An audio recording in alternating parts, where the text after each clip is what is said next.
Alors comme je le disais dans l'introduction de cette émission, on va parler d'open source parce que ces derniers mois, les efforts qui visent à rendre l'intelligence artificielle un peu plus ouverte semblaient prendre beaucoup d'ampleur. Et on s'est dit, bah voilà, l'open source, c'est le Saint Graal. Ça va permettre de démocratiser à la fois l'accès à ces logiciels, mais aussi assurer de la transparence, voire même améliorer la sécurité qui est autour de ces modèles d'intelligence artificielle. Et puis, il semblerait récemment, en tout cas, moi j'entends pas mal de bruit de couloir, pour pas dire de bruit de shot, que c'est pas si simple, que les modèles IA open source, pour certains, n'ont d'open source que le nom, que notamment Llama 2 est très décrié. Certes, on peut le télécharger, on peut le déployer gratuitement, mais quand on jette un coup d'œil à l'intérieur de la licence, on se rend compte que la licence de Llama 2, c'est pas une licence open source très classique. Par exemple, je regardais, la licence de Meta interdit d'utiliser Llama 2 pour entraîner d'autres modèles de langage. Et elle exige aussi une licence spéciale si vous voulez la déployer dans une application ou un service qui compterait plus de 700 millions d'utilisateurs. Alors bon, il faut arriver à 700 millions d'utilisateurs, ça laisse pas mal de marge de manœuvre. Ton point de vue là-dessus, toi qui côtoies beaucoup de modèles open source, est-ce que ce modèle open source, c'est vraiment la solution pour l'intelligence artificielle, ou est-ce que c'est pas, Jeff, une façon aussi d'habiller la mariée, cette histoire? Non, pour moi, c'est la solution. C'est la seule solution pour les entreprises si elles veulent prendre en main leur destin et construire de la technologie qu'ils maîtrisent, contrôlent, peuvent faire évoluer, etc. C'est la seule solution si on veut parvenir à des modèles de régulation qui sont auditables. Et c'est la seule solution si on veut pouvoir progresser ensemble. Si on veut en faire un bien commun, quoi, c'est ça. Si on veut en faire un bien commun, mais aussi si on veut pouvoir comprendre comment réduire les utilisations négatives de la technologie. Pour moi, la révolution de l'IA, c'est une révolution qui sera open source. Ensuite, quand on dit l'IA open source, on fait en fait un raccourci de langage parce que de l'open source, en fait, c'est un concept qui vient du logiciel puisque source, c'est pour le code source. Quand on parle d'IA, en fait, on parle à la fois de logiciels, donc les librairies comme les librairies de Hugging Face qui te permettent d'utiliser des modèles, mais on parle aussi et surtout des modèles eux-mêmes. Et les modèles, ce ne sont pas du code. C'est un objet nouveau. Donc, chez nous, à Hugging Face, on parle de modèles ouverts. Et en fait, les degrés d'ouverture des modèles, c'est pas du tout une question binaire.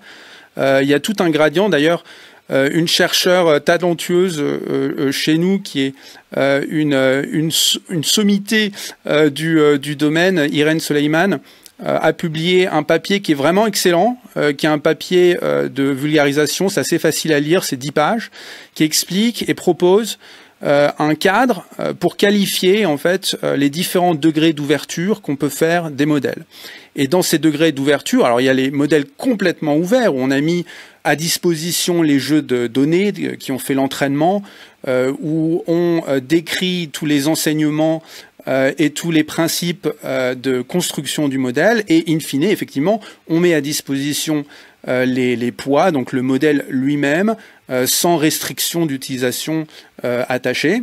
Bloom, par exemple, ou GPT-NEO, le travail de Eleuther AI, correspondent à ce mode de publication complètement ouvert. Mais ensuite, Llama, c'est un modèle qui est disponible au téléchargement, ce qu'on appelle un gated modèle, avec certaines restrictions. On n'a pas les jeux de données d'entraînement, mais c'est un modèle qui est ouvert et qui a permis en fait l'explosion de l'écosystème de la communauté open source. Et à partir de Llama et surtout de Llama 2, il y a eu des dizaines de milliers de modèles qui sont aujourd'hui hébergés sur Hugging Face, qui permettent d'adapter Llama 2 pour tel ou tel use case, tel ou tel domaine, telle ou telle langue.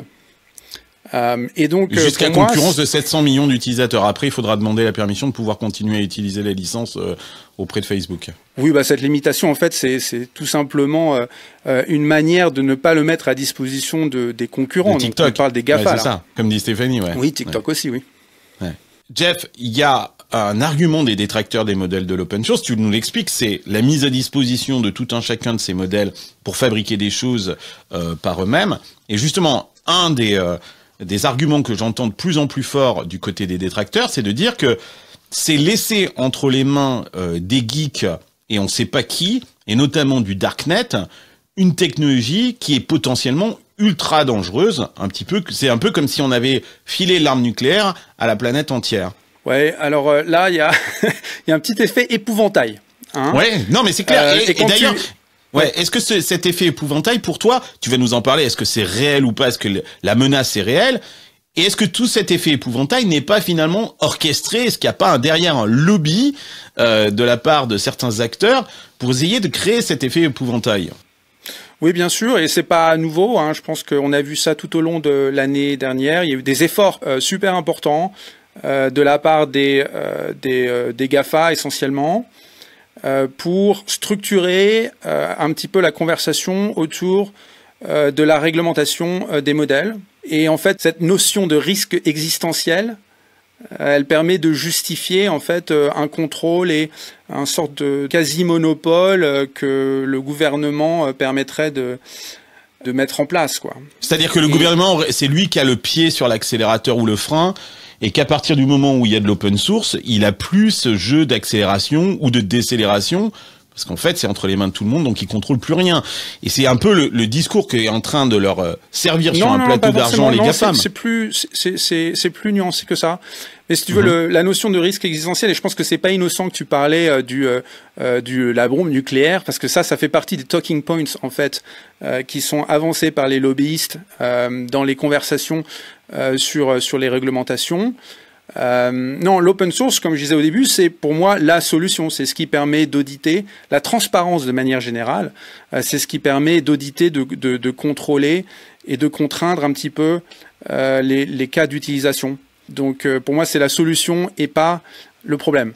Oui, mais est-ce que cette solution, et je vais laisser la parole à Stéphanie et Angie après, qui auront certainement plein de questions aussi à te poser là-dessus. Je suis d'accord. Moi, je suis un adepte de l'open source, donc je me fais ici l'avocat du diable. Hein. Mais est-ce que c'est pas une solution qui est complexe pour les gouvernements? C'est quand même vachement facile d'avoir un Microsoft qui dit hey, vous n'avez pas à vous poser trop de questions. Fixez-nous des règles et nous on se débrouille derrière et on met notre responsabilité sur la table et si ça va pas, on sortira le chéquier. Alors que l'open source, ça demande aussi au gouvernement d'avoir des experts chez eux, en leur sein, pour aller auditer le truc. Ça représente un coût, quoi, en fait, pour eux. Certes, c'est le garant de la liberté, mais ça a un coût du côté des gouvernements et en plus, ça leur demande de comprendre un truc qui peut-être comprennent pas, quoi. D'ailleurs, qu'il y a peu de monde, d'ailleurs, qui comprend. Pas forcément, parce que il s'agit pas forcément de réguler l'open source et l'IA en open source. En fait, la question importante, c'est de voir les cas d'utilisation. Donc, on va pas traiter de la même manière des systèmes d'intelligence artificielle qui vont être utilisés dans l'armement ou dans l'éducation ou dans la publicité ou dans la santé. C'est vraiment des cas d'utilisation spécifiques. Il y a des contraintes, des risques qui sont spécifiques et ce sont des contraintes et des risques qui sont déjà compris et qui sont déjà formulés dans des réglementations des ministères, des institutions spécifiques. Et donc toute cette expertise existe déjà, le cadre réglementaire existe déjà. On a juste une nouvelle technologie qui permet de faire des choses plus vite, mieux. Et c'est ça en fait qu'on doit regarder. Stéphanie ? Pour revenir juste sur cet aspect régulation, on avait vu déjà dans un autre épisode qu'en Europe, il y avait beaucoup plus de détails sur comment, en fait, la réglementation allait aider à mieux contrôler les applications. Tout ce que tu mentionnais, en fait, la santé, le nucléaire, le terrorisme. Pour le coup, aux États-Unis, c'est moins clair encore. Et ça, c'est les agences qui doivent travailler dessus et qui vont venir. Donc là, ça doit être maximum lobbying à fond aux États-Unis, comme les Américains savent bien le faire. En France, je trouve que là, déjà, c'est un tout petit peu plus clair. faire, même si on sait qu'en France, c'est l'Europe, ça va être beaucoup plus régulé. C'est notre ami, Cricri, Thierry oui. Breton, qu'on adore. Je pense que pour moi, la vraie question, et que tu soulevais un petit peu, Carlos, c'est est-ce que la régulation peut tuer l'open source et certains niveaux d'open source? Est-ce qu'il y a un danger? Et je sais pas répondre à cette question.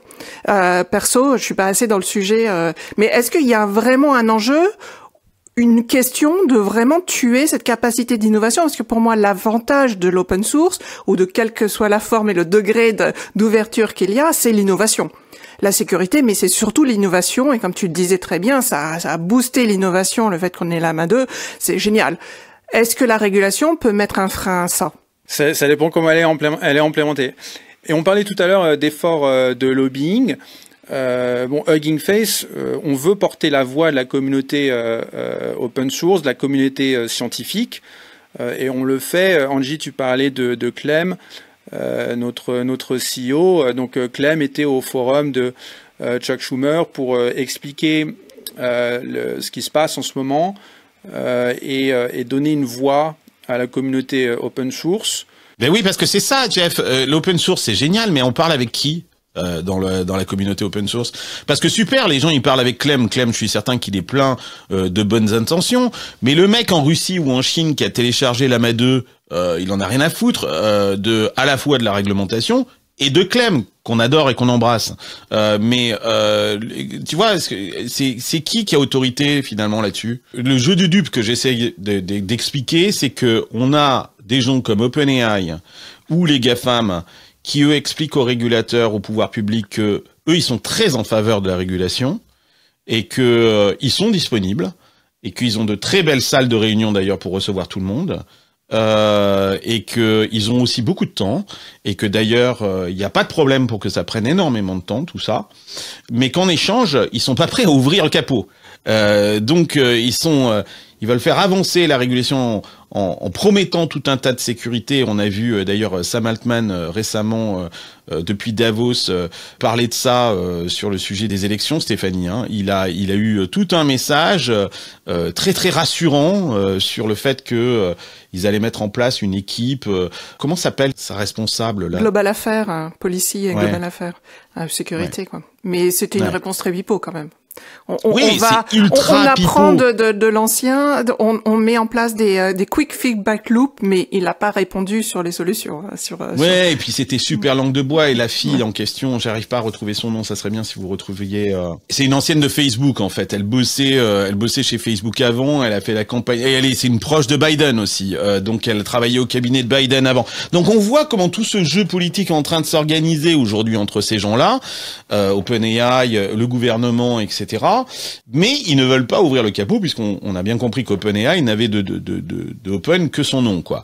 Angie, de ton côté, comment tu le vois ce système se mettre en place là et cette langue de bois des gros acteurs de l'IA et Bien sûr, mais il y a un sujet qu'on n'a pas abordé, c'est les gros sauts. Je pense qu'il y a aussi beaucoup qui est lié en fait à la protection des monopoles. Que OpenAI a quand même créé un mini monopole en 12 mois sur en tout cas l'application B2C avec ChatGPT.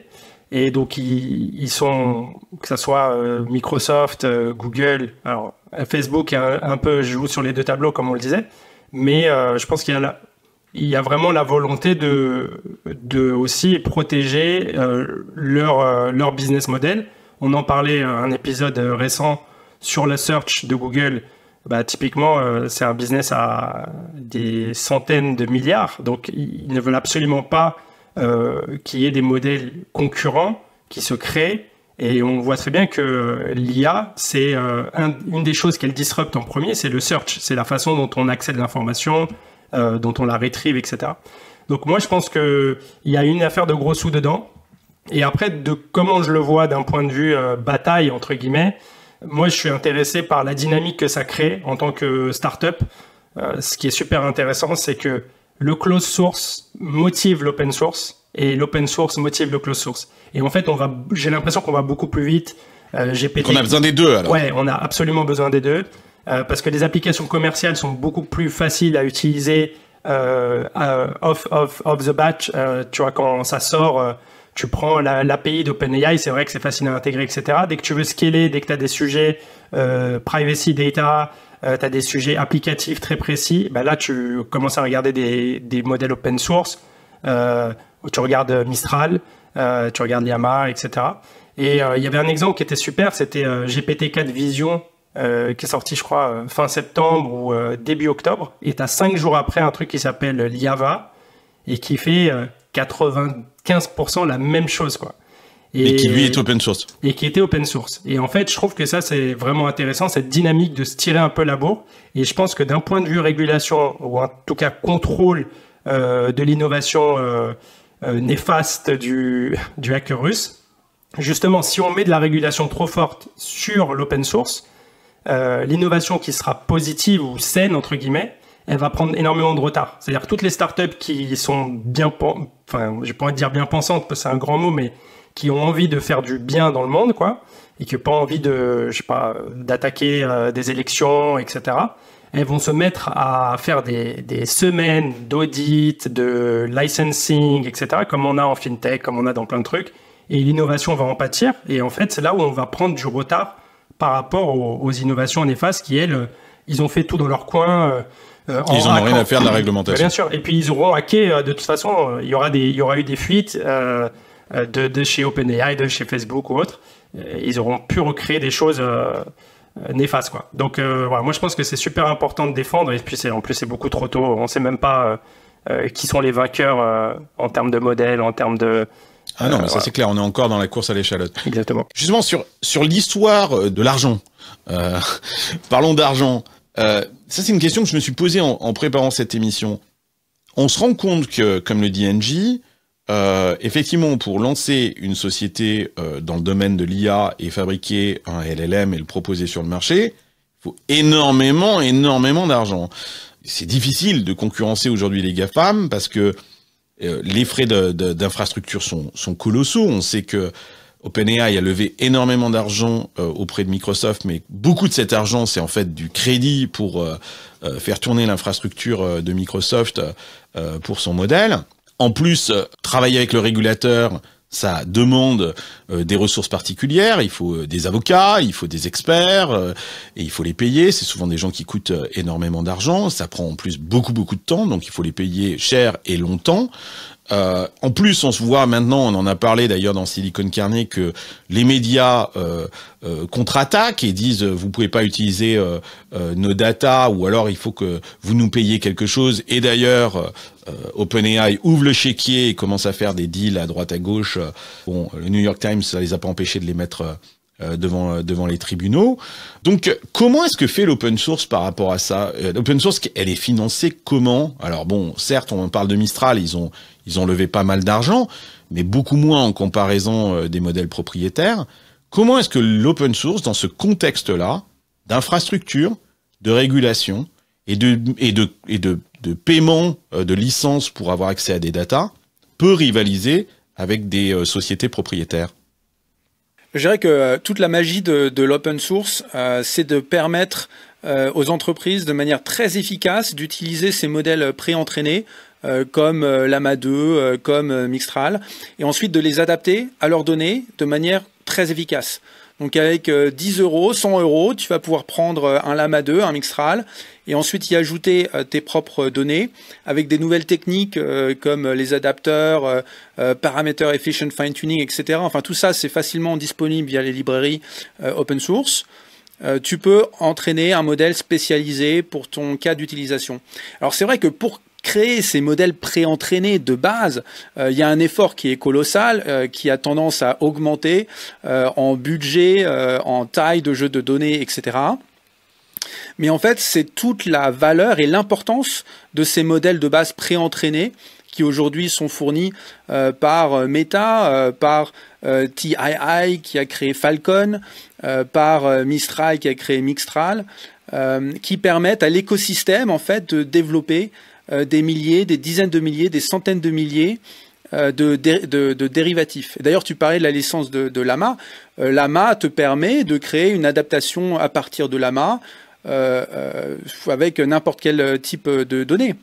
Tu vois, donc c'est vraiment la création, c'est une plateforme qui permet de créer un écosystème autour de tout ça. Mais donc ça veut dire qu'on peut pas créer un OpenAI avec de l'open source, ou alors il faudra être capable d'avoir le même type d'infrastructure. Mixtral est quand même plus performant sur la plupart des benchmarks que GPT 3.5. Donc c'est pas encore GPT 4, mais c'est pas loin. Oui, mais Mistral ne te propose pas une solution hébergée encore. Il faut encore que ce soit toi qui la fasse tourner sur tes propres machines. Tu peux faire les deux. Tu peux prendre Mistral sur Hugging Face, le mettre sur ton serveur. Tu peux aussi demander à Mistral de l'héberger pour toi et d'utiliser leur API. D'accord. Ok. Autre question, c'est la position, on en parle beaucoup dans cette conversation autour de l'open source, il y a un nom qui revient là sans cesse, c'est celui de Facebook et de Meta, plutôt, notamment avec son chef de tout ce qui est intelligence artificielle, qui est un Français, Yann Lequin. On parle beaucoup de Meta et on se pose la question de... Est-ce que toi tu sais pourquoi est-ce que Meta va dans cette dimension, dans cette approche open source? Si on met de côté le discours officiel, est-ce que derrière il y a une vraie volonté de servir la communauté open source, ou est-ce que c'est juste une façon de se différencier sur le marché par rapport aux gros acteurs qui eux ne le sont pas open source? Oui, je pense que c'est une vraie volonté, mais en fait c'est un service qui va dans les deux sens, parce que tu mets en accès le modèle Llama 2. Et un mois plus tard, tu as tout un tas d'améliorations qui sont proposées pour rendre Llama 2 plus performant. Tu as des modèles qui ont été quantisés pour pouvoir tourner sur un laptop, sur un ordinateur, sur un téléphone. Tu as des chercheurs qui vont trouver des problèmes de sécurité qui pourront être fixés à partir des jeux de données et des méthodes d'entraînement. Tu as les chercheurs en sécurité et éthique qui vont trouver des problèmes potentiels et chercher des solutions pour les régler. Donc tout ça, c'est un écosystème qui se greffe autour de la plateforme qui est ce modèle préentraîné de base qui est Llama 2. Et donc tous ces enseignements, c'est des choses qui sont directement réutilisables par les équipes de Facebook. Donc au lieu d'avoir, alors je ne sais pas combien ils ont de chercheurs aujourd'hui chez Meta Research, je crois qu'ils ont fusionné leurs équipes très récemment. Mais à partir de leurs milliers de chercheurs et d'ingénieurs, ils ont en fait une communauté de 100 000 ingénieurs et chercheurs autour d'eux qui travaillent sur la même plateforme. Qui contribuent à Llama 2. Et oui, parce qu'ensuite, Llama 2 progresse plus vite que les solutions propriétaires qui fonctionnent en vase clos d'un point de vue recherche. Et donc Llama 3, ça va être un truc incroyable.